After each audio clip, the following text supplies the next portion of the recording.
Buenas, mi nombre es Ana Torrealba, cursante de la materia de Derecho Colectivo del Trabajo. En este caso estaré abordando el tema del procedimiento de los conflictos colectivos del trabajo, cómo se llevan a cabo para poder concretarse dentro de una empresa.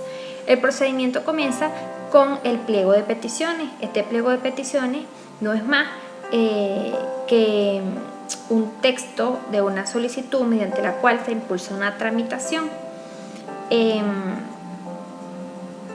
Ese es un procedimiento de negociación de conflicto en donde los trabajadores solicitan al patrono mejoras bien sea económicas como de trato laboral en sus condiciones físicas de trabajo. Este pliego va dirigido directamente al patrono y es gestionado mediante inspectores de trabajo. Es donde el sindicato se organiza con todos los trabajadores, deciden con la mayoría de los trabajadores, deciden elaborar este pliego de peticiones. Es importante que esto se exponga, el planteamiento se exponga a la Inspectoría del Trabajo y tenga conocimiento de las diferencias que tiene el empleador con los empleados. Esto procede conforme al derecho en su artículo 475 de la LOC. Es importante destacar que este planteamiento del pliego lo recibe el inspector de trabajo. Lo recibe y lo tramita inmediatamente. Otra cosa importante es que el patrono tiene la oportunidad de rechazar o de alegar ciertas cosas, pues, como por ejemplo la ilegitimidad del sindicato, la invalidez de las actas, la falta de la competencia, la falta de cualidades del sindicato, la vigencia de la convención colectiva del trabajo o colectiva y la ausencia de los recaudos. Él tiene este periodo al momento de oponer su defensa o de oponer un alegato. Y esto lo puede ejercer en la primera junta de la conciliación, estos alegatos. Otro procedimiento en este conflicto, ya hablamos del pliego de las peticiones. El siguiente es el registro del pliego y lo hace el inspector del trabajo. La LOC no establece formalidades específicas para este registro. Se dice que una vez discutido y aprobado, el pliego en la asamblea de los representantes debe estar la mayoría de los trabajadores, eso es muy importante. Y el sindicato lo consigna ante el inspector y debe entregar 3 ejemplares. Es importante destacar que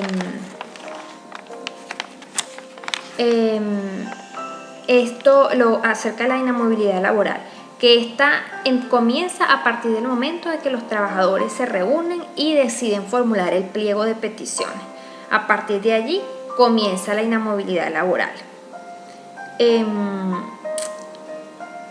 El inspector, una cosa importante también es que al momento de la formulación del pliego se debe aclarar o aceptar si habrá huelga o no, o sea, si es conflictivo o no esta petición. Otro del procedimiento es la subsanación de los errores. Esta es el sujeto colectivo del trabajo, debe cumplir con las exigencias ante el inspector del trabajo, de lo contrario termina el proceso. Los pliegos deben cumplir con ciertas condiciones, deben ser novatorios de ejecución y defensivos. Otro de los procedimientos es la transcripción al patrono del pliego de dichas peticiones. Esto es transcrito siempre por el inspector del trabajo y él tiene un plazo de 24 horas para transcribir y presentar esto delante del patrono. Es importante destacar que la inamovilidad laboral no se afecta en este periodo, porque ya expliqué que una vez que se levanta el pliego y todos están reunidos, a partir de ese momento comienza la inamovilidad laboral. Es importante, como ya destaqué, que se aclare de una vez si va a ser conflictivo o no, porque esto es lo que da origen a las huelgas. Recordemos que las huelgas son medidas de presión que se hacen a los patronos mediante la paralización del trabajo o disminución de las horas laborales o las condiciones o de la misma producción. Esta presión siempre se ha visto como una herramienta eficaz para el cumplimiento del objetivo que se quiere o que quiere lograr el sindicato o la confederación. ¿Por qué? Porque es esa medida de presión de que el patrono, como ve que sus niveles de producción y a fin de cuentas su capacidad de utilidad de retorno disminuyen, entonces se ve de alguna manera presionado a establecer tratos con los empleados. Es importante destacar entonces que si el pliego indica que no es conflictivo, entonces se continúa el procedimiento tal cual. Ahora bien, si es conflictivo, se dictan 120 horas donde se suspenden las labores, y en el caso de la huelga comienza desde el pliegue la huelga. La huelga, como ya había mencionado, es una actividad conflictiva que puede lograr una negociación. Es la paralización de actividades como medida de presión. Esta tiene cinco fases, pues no es que se llega a huelga directamente. Como primera fase deben fomentarse las exigencias que se hayan hecho al patrono. Es lo que comentamos, debe estar algo por escrito, debe estar el pliego realizado como para dar ese paso. Debe haber esa formalidad, o sea, debe manifestarse la inconveniencia y la desavenencia que se tienen.